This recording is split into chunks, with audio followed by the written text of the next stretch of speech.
Владимир Панфилов. Дневник Тани Савичевой. Женя умерла 28 декабря в 12:30 утра 1941. Бабушка 25 января 3 часа дня 1942.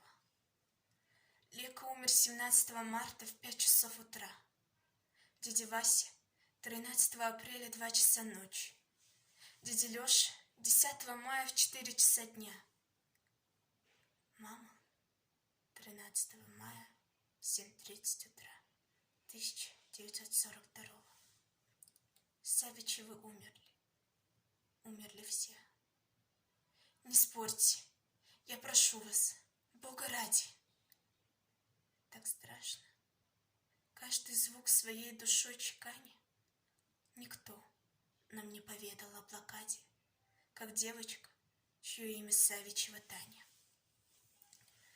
Великий город взят кольцо врагами, не разорвать стальные путы окружения. Зима и голод.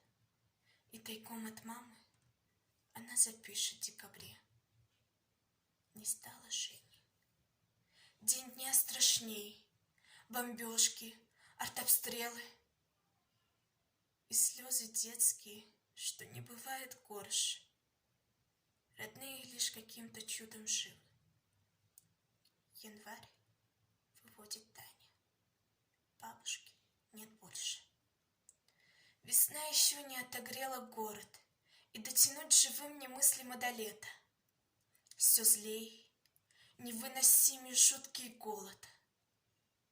Вновь в марте запись Тани. Утром умер Лека. Озноб пронзает, как не утепляйся. Жизнь держится в телах иссохших еле-еле. Рукою слабой умер дядя Вася. Запишет Таня ночью в 2 в сыром апреле. Кошмарные короче стали ночи. Мартиролог еще одной строкою больше. Но в дневнике неровный детский почерк. Май. Запись.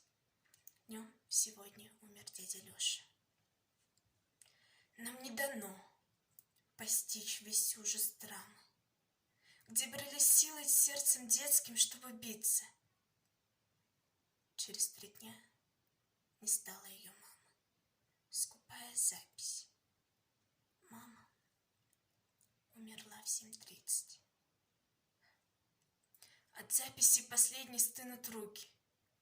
Читаешь строки, сбивается дыхание. Кровь вязнет в жилах от сердечной муки. Из дневника все умерли. Осталась одна Таня. Ей жить да жить бы и учиться в школе, но слишком тяжким было горем испытание. Ушла из жизни от безумной боли, нам завещая помнить Савичеву